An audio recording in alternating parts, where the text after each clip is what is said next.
Hello friends, welcome back again. I am Professor Salim Mullah from PG Mose College of Engineering, Wagholi, Pune. In the last video lecture, we were seen about the concept of shear stresses in a beam. Again, we have derived one formula on a shear stress, that is the tau is equal to S A y bar upon Bi, where S is the shear force, A is the area of a particular section above the neutral axis, y bar is the position of centroidal above neutral axis or below neutral axis, B is the width of that section, whether it is rectangular section, T section, flange, wave, I is the moment of inertia. Okay, now depending on this formula, a number of examples will be asked in the university paper. Okay, sometimes this formula is used for MCQ purpose also. Okay, so in this video lecture we will learn about how to find the shear stress or any other thing which is asked in the example. So let us start this example. A timber beam of rectangular section is simply supported over a span of 5 meter. Rectangular section दिया है, 5 meter का span है, carries a uniformly distributed load of 3 kilonewton per meter. UDL is given over the entire span. If a maximum shear stress is 7 MPa, that is the tau max is given 7 MPa. If B is 2/3 of D, that is the 2/3 of depth, find the value of B and D. Now this is the design type problem where width and depth is asked in the examination. Now with the help of that formula we will derive or we will find the width and depth. So whatever the data is given, just note it down. Meter span is given in meter, that is the small l is the 5 meter, then convert it into 5000 mm. Now UDL is given 3 kilonewton per meter. Now remember 1 kilonewton per meter is equal to 1 newton per mm. So 3 kilonewton per meter is equal to 3 newton per mm. Tau max is given 7 MPa, that is 7 newton per mm square. Okay, again one condition is given, B is equal to 2/3 of D. So first of all draw the figure like this. Width is B, depth is D. Okay, now in such a cases, okay, now this is the neutral axis and this is the shaded area. Okay, so in such a cases we need to determine the shear stresses. Okay, so shear stresses for this particular region. अब इस type के problem को इतना ही area हम क्या करेंगे, consider करेंगे. जो area of section above neutral axis, area of section above neutral axis, तो इतना ही शेडेड एरिया आपको दिख रहा है उतना ही कैलकुलेट करना है. This is what d by 2, total d है तो इतना कितना d बाई 2 रहेगा. So area of that section is b into D by 2. जितना विड्थ यहाँ का रहेगा उतना ही विड्थ यहाँ का रहेगा. सो b into D by 2. But in the problem b is equal to 2/3 of d, so put the value of b as 2/3 of d into d by 2. So area of that particular section above neutral axis becomes d square by 3. Equation number 1 इसको कहेंगे. Again we need to determine the y bar.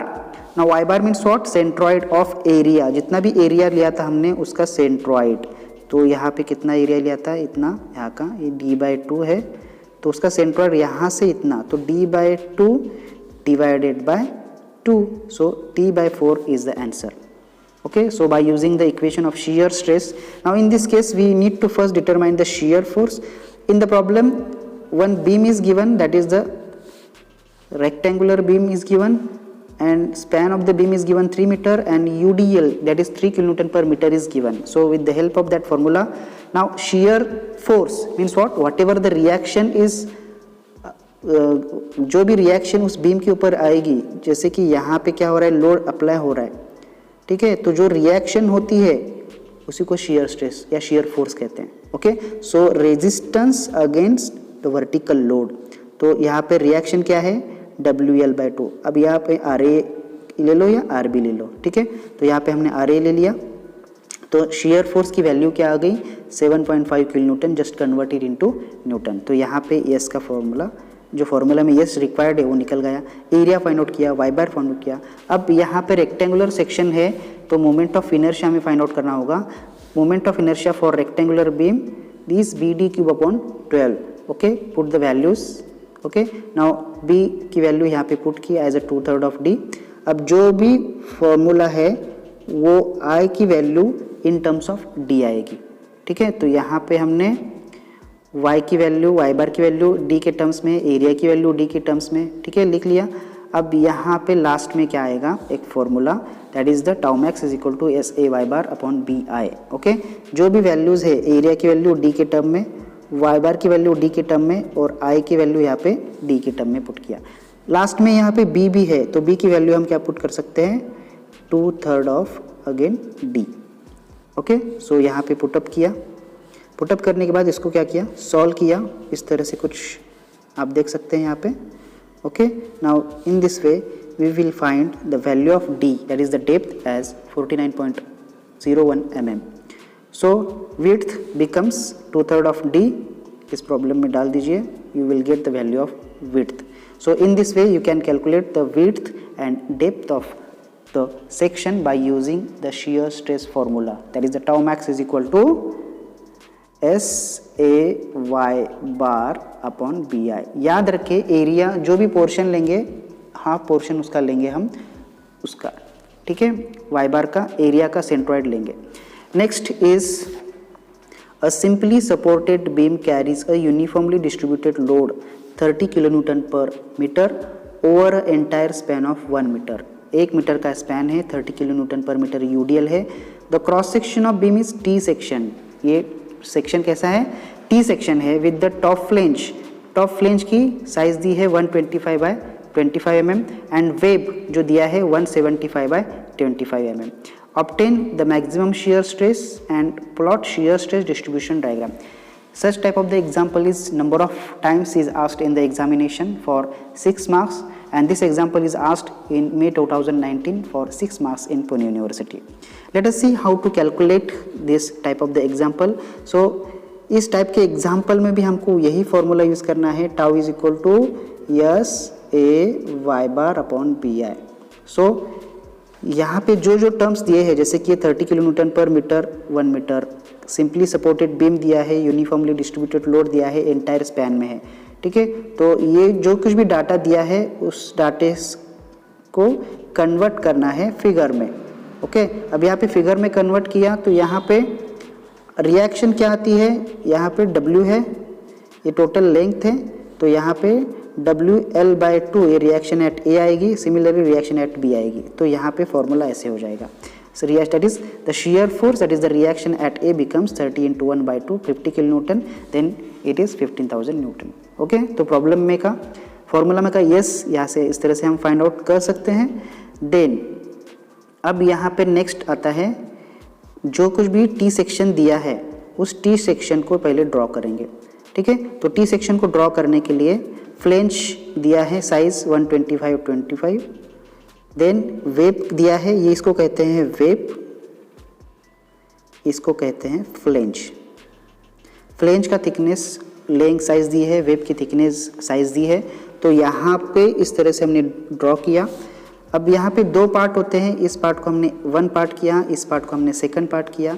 Y bar means what, position of neutral axis from bottom. और इसको find out करने के लिए हमें क्या करना पड़ेगा, इन सारे सेक्शन का एरिया डिटरमाइन करना पड़ेगा। सो वाई बार फाइंड आउट करने के लिए, यहाँ पे वाई बार फाइंड आउट करने के लिए सबसे पहले हमें y1 कैलकुलेट करना पड़ेगा एंड देन y2 कैलकुलेट करना पड़ेगा।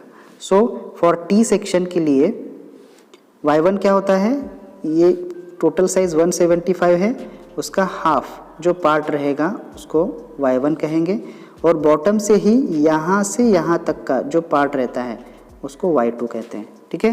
मतलब सेक्शन 1 का y1 एंड सेक्शन 2 का y2, ठीक है। सो y1 एंड y2 कैलकुलेट करेंगे, ठीक है। अब यहाँ पे y1 क्या होगा 175 डिवाइडेड बाई 2 एंड y2 क्या होगा 175 प्लस 25 डिवाइडेड बाई 2, उसका सेंट्रॉइड, ठीक है। This is the position of centroid from bottom. हर एक सेक्शन की पोजीशन डिटरमाइन की सेंट्रॉइड की फ्रॉम बॉटम से। उसके बाद में एंटायर सेक्शन का हमें वाई बार फाइंड आउट करना होता है, और वाई बार फाइंड आउट करने के लिए हमें एक फॉर्मूला है, that is Y bar is equal to A1 Y1 plus A2 y2 divided by a1 plus a2. Okay, by using this formula you can calculate the position of neutral axis from bottom. Okay, a1 y1 plus a2 y2 plus a1 plus a2. So a1 y1 क्या होगा 175 into 25, okay, into y1 175 divided by 2 आएगा, plus a2 क्या होगा 125 into 25 into y2 क्या होगा यहाँ से यहाँ तक का distance, okay, that is 175 plus 25 divided by 2, okay, then a1 plus a2. Okay, by using this formula you can calculate directly the y bar. Okay, so here we have calculate the y bar like this. Okay, you can see this calculation. Got it? Okay, then this is y bar. Then again we need to determine what we need to determine moment of inertia. अब यहाँ पे moment of inertia find out करने के लिए section 1 के लिए एक moment of inertia find out करना पड़ेगा, सेक्शन 2 के लिए एक moment of inertia find out करना पड़ेगा. So I X one section 1 का हैगा, that is I G one plus a1 h1 square. अब ये फार्मूला बहुत ही इंपॉर्टेंट है, मोमेंट ऑफ इनर्शिया डिटरमाइन करने के लिए ये फार्मूला यूटिलाइज किया जाता है T section, I section, okay, या सी सेक्शन के लिए. तो सबसे पहले आई x1 मतलब क्या, फर्स्ट सेक्शन का.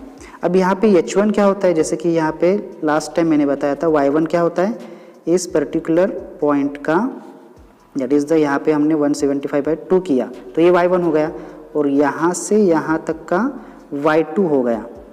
ठीक है, y2 कैलकुलेट कैसे किया, तो ये 175 यहाँ पे लिखता हूँ 175 प्लस 25 डिवाइडेड बाई 2, ये क्या हो गया y2 हो गया.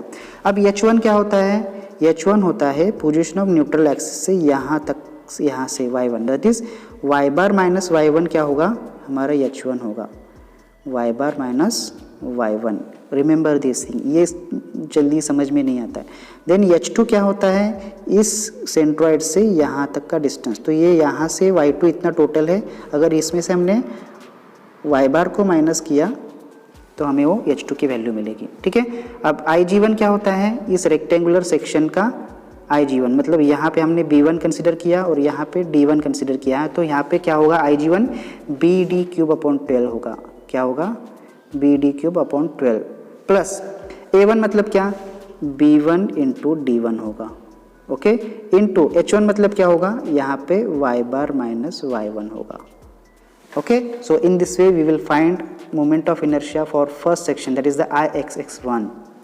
Okay, similarly you can find Ixx2 by using formula Ig1 plus AH2 square. Okay, जिस तरह से यहाँ पे फाइंड आउट किया Ig2, सॉरी ये Ig2 होगा, Ig2 क्या होगा, यहाँ पे ये विड्थ है B2 और ये D2 है, तो B2D2³/12 वो Ig2 होगा, प्लस A2 क्या होगा, इसका area that is 125 into 25 into H2 यहाँ पे है H2 square. Okay, by using this terminology you can find I means क्या, moment of inertia, that is the total moment of inertia will be Ixx1 plus Ixx2.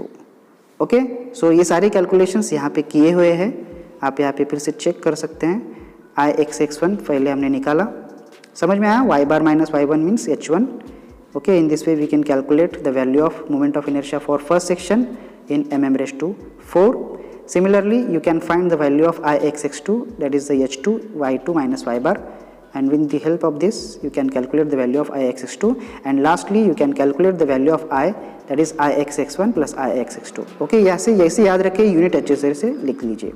Last में step क्या है, to find the maximum shear stress. अब पूछा गया है maximum shear stress किसको कहते हैं, तो मैक्सिमम शियर स्ट्रेस कब होता है.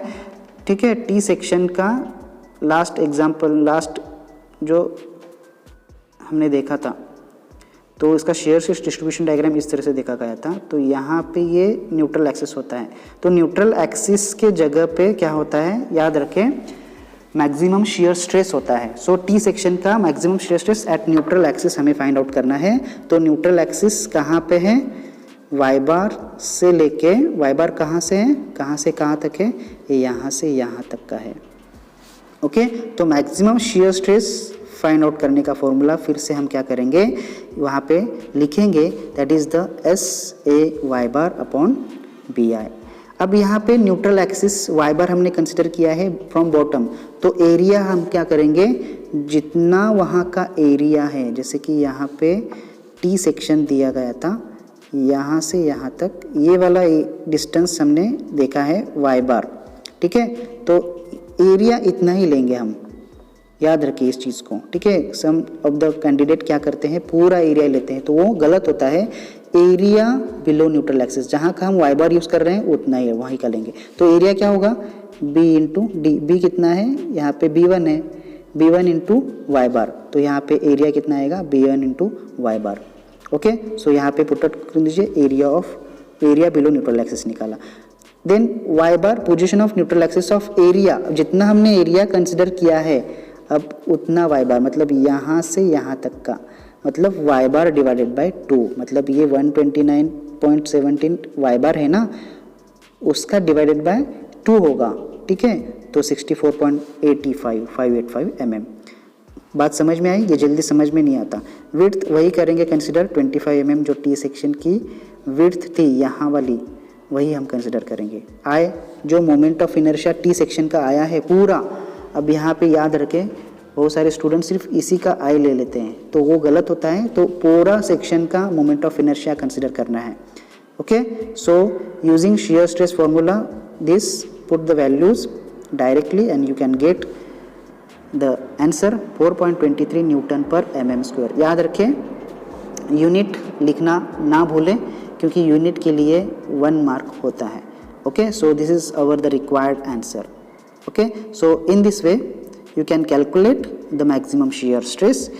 Then again they are asking about the shear stress distribution. तो shear stress distribution diagram find out करने के लिए हमको फिर से T section draw करना पड़ेगा लास्ट में, लेकिन यहाँ पे हमें shear stress at junction, अब यहाँ पे देखिए ये T section है, ओके। तो जंक्शन कहाँ पे है, इस फ्लेंज का जंक्शन है, तो यहाँ पे ये वाली विड्थ हम कंसिडर करेंगे। अभी ये वाली विड्थ कंसिडर किया हमने, B1 कंसिडर किया ये वाली विड्थ वेब की, और ये वाली विड्थ क्या किया, B2 कंसिडर किया। तो यहाँ पे shear stress distribution junction, flange of junction, junction of flange and web. अब यहाँ पे जंक्शन का एरिया हम पहले ले लेंगे, ये वाला एरिया जो है वो कितना है 125 × 25 ए लिया। वाई बार कंसिडर किया centroidal position with respect to neutral axis, तो न्यूट्रल एक्सिस से वो कितना है, यहाँ से यहाँ तक का डिस्टेंस ले लेंगे हम, ठीक है। तो 200 माइनस 129.17, ठीक है, तो वो उतना डिस्टेंस माइनस 2.5। ओके, सो ये वाला जो पूरा डिस्टेंस है यहाँ से यहाँ तक का, ये 129 वाला है, ये टोटल यहाँ से 200 है, ठीक है। उसमें से ये पूरा माइनस करेंगे तो ये इतना ही मिलेगा पूरा यहाँ से यहाँ तक का, ठीक है। तो पोजीशन ऑफ सेंट्रल एक्सिस ये वाई बार आ गया। विड्थ, अभी विड्थ ऑफ जंक्शन हमने कंसिडर किया है, B1 कंसिडर करेंगे 125 एंड B2 25, मतलब ये वाला B2 कंसिडर किया है, ओके, और ये वाला B1 कंसिडर करेंगे। ओके, सो जंक्शन B1 वेब B2 याद रखें। सो टाउ वन क्या होगा, जंक्शन के लिए फाइंड आउट करेंगे, that is the SA Y bar upon B1I, okay. और SA वाई बार B1I जब आएगा तो यहाँ पे आप क्या करेंगे, टाउ1 की वैल्यू फाइंड आउट करेंगे। टाउ2 क्या होगा, SA Y bar upon B2I। B2 मतलब वेब की जो थिकनेस होगी वो उसको यहाँ पे यूटिलाइज करेंगे, बाकी सारे वैल्यू सेम रहेंगे, ठीक है। And then you will find the value of टाउ2। तो यहाँ पे दिख रहा है आपको टाउ1 हमेशा टाउ2 से कम होता है, okay. And maximum shear stress we have already find out, maximum shear stress हमने ऑलरेडी फाइंड आउट किए हुए हैं, ठीक है। So lastly we need to draw the shear stress distribution diagram. So shear stress distribution diagram किस तरह से draw करते हैं, shear stress distribution diagram will be looking like this. Now this is the T section, this is the T section, okay. Now here this is the baseline, now this is the point 74, that is the tau1 here, tau2 की value यहाँ पे लिखना, यहाँ से यहाँ तक tau2, and then tau max जैसे कि 4.23 newton per M M square that is आ चुका है, that is the tau max, that is the tau new N A maximum shear stress already find out किया है. So in this way you can calculate, you can draw the shear stress distribution diagram. Okay, similarly we will find the shear stress distribution diagram for I section or unsymmetric I section or unsymmetric T section. Okay, let us see that problem in the next lecture. I hope ये आपको understood हुआ होगा. तो ज़्यादा से ज़्यादा अपने दोस्तों को शेयर करिएगा. वीडियो अगर पसंद आया होगा तो लाइक करिएगा, कमेंट में कमेंट करिएगा अगर कुछ समझ में नहीं आया होता. ओके, सो आई होप कि आपको ये सारी बातें समझ में आई होगी. तो अच्छे से पढ़ाई करो, प्रैक्टिस करो, ताकि आपके सारे एग्जाम्पल्स क्लियर हो जाए. ठीक है, सारे कंसेप्ट्स क्लियर हो जाए. Okay, thank you so much for watching this video.